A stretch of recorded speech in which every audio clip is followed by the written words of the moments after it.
¿Por qué Dios castiga? Es una pregunta que ha desconcertado a muchas personas a lo largo de la historia.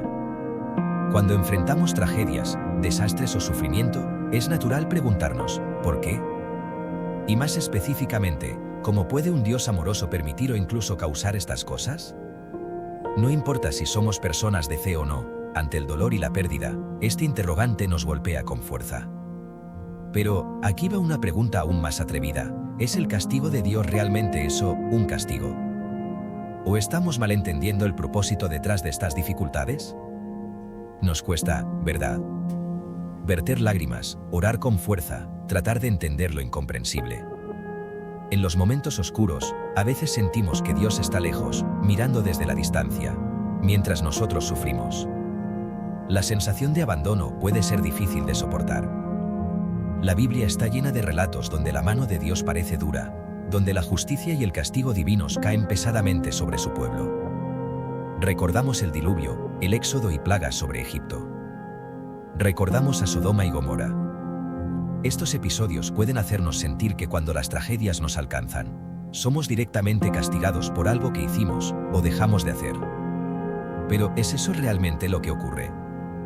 De alguna manera, vivimos en una tensión constante. Dios nos ama, eso está claro, pero ¿qué hacemos con todas esas partes de la Biblia donde parece que Dios castiga severamente?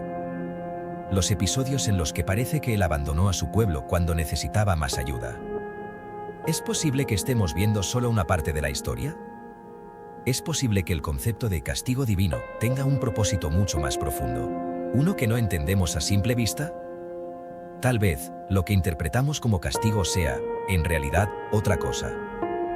Quizás las adversidades y las tragedias que experimentamos no son una consecuencia de la ira divina desmedida, sino una forma de enseñanza, una forma de redirigir nuestros corazones hacia algo mayor, más profundo y más verdadero. Un Dios amoroso no castiga por castigar. Pero un Dios justo busca lo mejor para sus hijos, incluso cuando eso signifique corregir o redirigir. Quizás, los eventos que vemos como tragedias no son más que un grito divino para que despertemos, para que entendamos algo que no hemos querido ver antes. Voy a ser sincero, este tema es complicado. Las tragedias duelen profundamente, y justificarlas con frases simples no es suficiente. Pero hoy vamos a tratar de profundizar en este misterio. Vamos a cuestionar, reflexionar y, ojalá, encontrar respuestas donde antes solo había preguntas.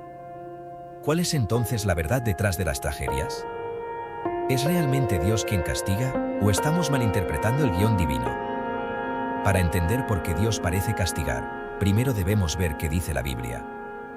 A lo largo de la Biblia, especialmente en el Antiguo Testamento, encontramos muchos momentos en los que Dios directamente interviene con lo que parece ser castigo. Vamos a profundizar en algunos de esos ejemplos y ver qué más podemos aprender. Empecemos por el libro de Génesis. El diluvio universal, un evento que todos conocemos. Según Génesis, capítulo 6, versículos del 5 al 7, vio Jehová que la maldad de los hombres era mucha en la tierra, y que todo designio de los pensamientos del corazón de ellos era de continuo solamente el mal. Y se arrepintió Jehová de haber hecho hombre en la tierra, y le dolió en su corazón. ¿Qué ocurrió luego? Dios decidió enviar un diluvio para destruir toda la humanidad, excepto a Noé, quien fue considerado justo y perfecto en su generación. La primera impresión que asalta a cualquiera es, ¡qué cruel! Pero si leemos más allá de lo superficial, observamos que este evento muestra dos cosas importantes. Por un lado, la justicia divina no puede ignorar el mal perpetuo. Por otro lado, Dios siempre busca una oportunidad para salvar a los justos. Así es, en medio de la destrucción, hubo salvación.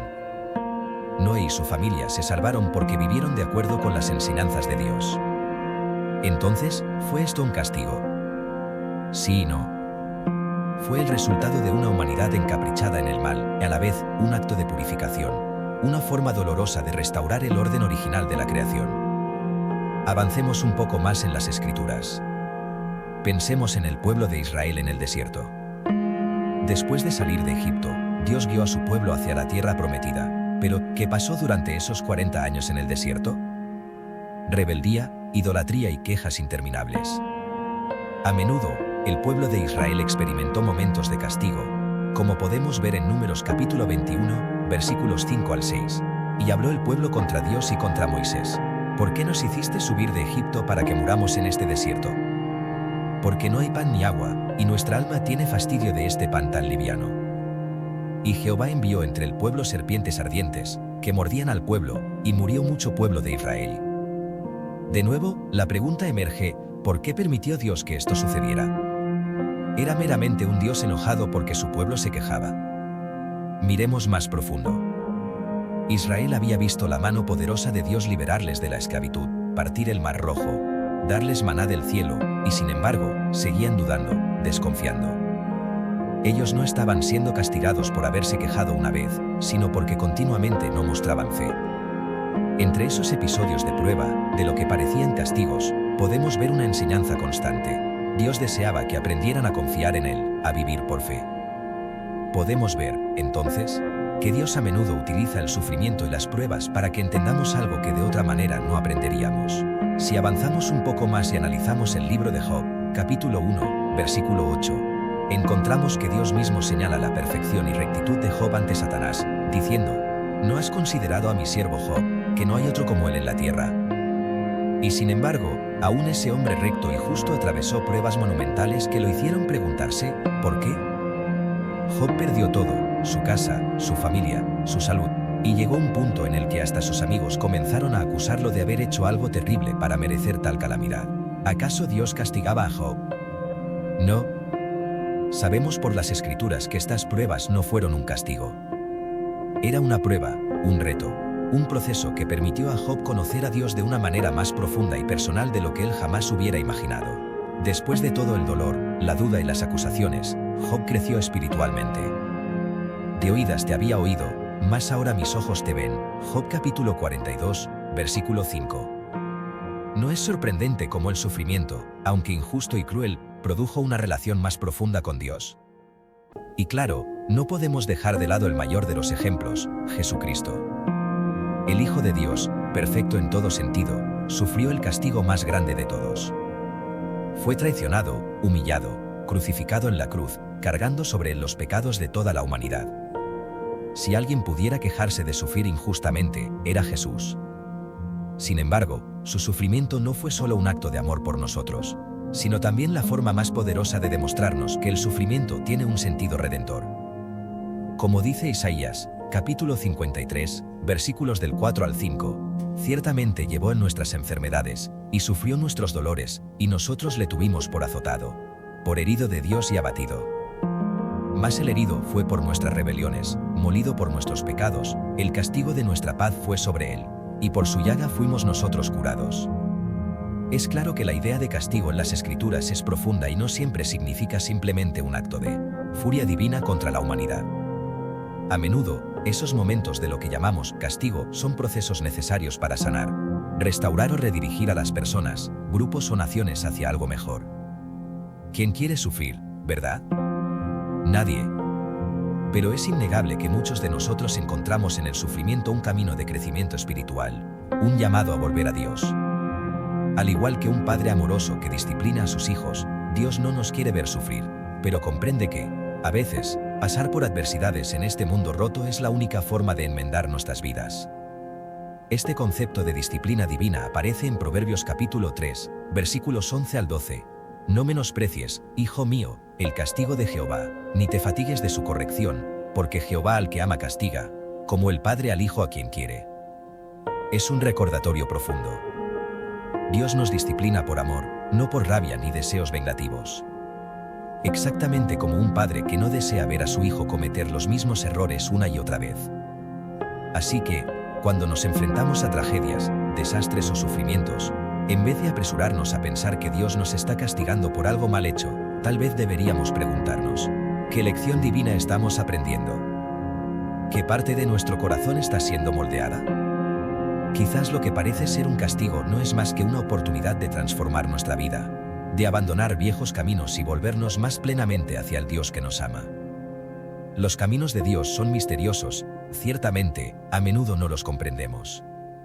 Pero eso no significa que debamos cerrarnos al dolor o las tragedias. En cambio, podemos ver estos momentos como una llamada urgente a realinear nuestras vidas con Él. Después de revisar algunos de los episodios más conocidos de la Biblia, desde el diluvio en los tiempos de Noé, hasta el sufrimiento redentor de Jesús en la cruz, es claro que el castigo de Dios puede tener muchas interpretaciones. A menudo entendemos el castigo como una muestra de ira o descontento, un acto que busca retribuir el mal que hemos causado. Pero cuando leemos las Escrituras, nos damos cuenta que el propósito del castigo divino no es simplemente hacernos sufrir. Entonces, ¿cómo debemos interpretarlo? Primero, es importante entender que la disciplina es una muestra de amor. Sí, lo escuchamos antes, pero es un punto que merece ser subrayado. Volvamos una vez más a Proverbios capítulo 3, versículos 11 al 12, donde se nos recuerda que Dios disciplina a aquellos a quienes ama, tal como un padre corrige a su hijo. Esto nos lleva a pensar, ¿quién ejerce la corrección sobre los hijos por los cuales no siente un profundo amor? Nadie. Ningún padre que verdaderamente ame a sus hijos dejaría que ellos continúen encaminados por un mal camino sin intervenir. Piensa en esto por un momento. Si verdaderamente creemos que Dios es un Padre amoroso, ¿no esperaríamos que Él interviniera cuando ve que nos estamos apartando completamente del camino correcto? Sería una prueba de indiferencia que Dios no corrigiera a sus amados hijos. Ahora bien, ¿qué padre desea el sufrimiento de su hijo? Ninguno, ¿verdad? Pero también comprendemos que, en ocasiones, la corrección puede ser dolorosa. Si un niño está en peligro y su padre tiene que jalarlo con fuerza para apartarlo, el acto puede dolerle, sí, pero no es para herirlo de manera maliciosa, sino para protegerlo. El concepto bíblico de disciplina también está estrechamente vinculado a la idea de purificación y redención. En el libro de Hebreos, capítulo 12, versículos del 6 al 7, leemos: «Porque el Señor al que ama disciplina, y azota a todo el que recibe por hijo». Si soportáis la disciplina, Dios os trata como a hijos, porque ¿qué hijo es aquel a quien el Padre no disciplina? Aquí no se está hablando de sufrimiento innecesario ni cruel, sino más bien de un proceso mediante el cual somos corregidos y purificados. De la misma manera que alguien pule una joya para quitarle todas sus impurezas, por más doloroso que sea. Esa idea de purificación y renovación también aparece en las enseñanzas de Jesús. En el Evangelio de Juan, capítulo 15, versículo 2, Jesús dice: «Todo pámpano que en mí no lleva fruto, lo quitará, y todo aquel que lleva fruto, lo limpiará, para que lleve más fruto». Dios nos poda, nos limpia, para que crezcamos y florezcamos más en Él. En este proceso de cortes puede haber dolor, pero su propósito no es castigarnos sin razón, sino acercarnos más a su propósito divino para nosotros. Entonces, ¿por qué sufrimos? ¿Por qué estas tragedias nos alcanzan si decimos que Dios nos ama? Hay muchas respuestas, pero una clave es esta: vivimos en un mundo caído. En Génesis, capítulo 3, versículos 17 al 19, después de la caída de Adán y Eva, Dios le dice a Adán: «Maldita será la tierra por tu causa, espinos y cardos te producirá. Con el sudor de tu rostro comerás el pan, hasta que vuelvas a la tierra». El primer pecado no solo afectó la relación entre el ser humano y Dios, sino también nuestra relación con la creación misma. El caos, el dolor y la muerte son parte de las consecuencias de vivir en este mundo donde el pecado está presente. No es que Dios haya elegido enviar cada tragedia, muchas de ellas son el resultado natural de vivir en un mundo quebrantado. Pero incluso en medio de esa realidad, Dios sigue obrando. Cuando llegamos al Nuevo Testamento y vemos a los apóstoles, hombres que siguieron a Jesucristo fielmente, notamos que también enfrentaron tragedias y persecuciones. El apóstol Pablo, que se podría decir fue uno de los más fervientes seguidores de Cristo, sufrió de formas que muchos no podríamos imaginar. En su segunda carta a los Corintios, capítulo 11, versículos del 24 al 27, Pablo detalla las aflicciones que enfrentó. De los judíos, 5 veces he recibido 40 azotes menos 1. 3 veces he sido azotado con varas, 1 vez fui apedreado, en hambre, en sed, en ayunos, o en trabajos y fatigas. ¿Era esto un castigo de Dios? No, sin duda no lo era. Era el resultado de vivir en un mundo caído, pero también una oportunidad de crecer en su fe y misión. Pablo entendía que, aunque sufriera, todo ello tenía un propósito mayor en su vida espiritual. En Romanos capítulo 8, versículo 28, nos asegura: «Y sabemos que a los que aman a Dios, todas las cosas les ayudan a bien». Todo, incluso las tragedias. Aunque no siempre entendamos el porqué inmediato, Dios transforma el dolor, El sufrimiento y las aparentes pruebas en bendiciones que el tiempo revela de maneras sorprendentes. El sufrimiento no es inútil si lo ofrecemos a Dios. Ahora, no se trata de justificar todas las tragedias bajo el manto de Dios tiene un plan misterioso. Eso sería simplificar demasiado. Pero no podemos ignorar que, en muchas ocasiones, los momentos más oscuros de nuestra vida nos llevan a una cercanía con Dios que de otro modo nunca habríamos conocido. Y este hecho es difícil de negar. Preguntémonos, ¿cuántas veces hemos visto a personas volverse a Dios en los momentos más dolorosos? Tristemente, a veces nos distraemos con los placeres de la vida, y solo cuando la tragedia toca a nuestra puerta, miramos al cielo buscando respuestas. Esto nos muestra que no siempre es una cuestión de castigo, sino de una invitación a profundizar nuestra relación con Dios.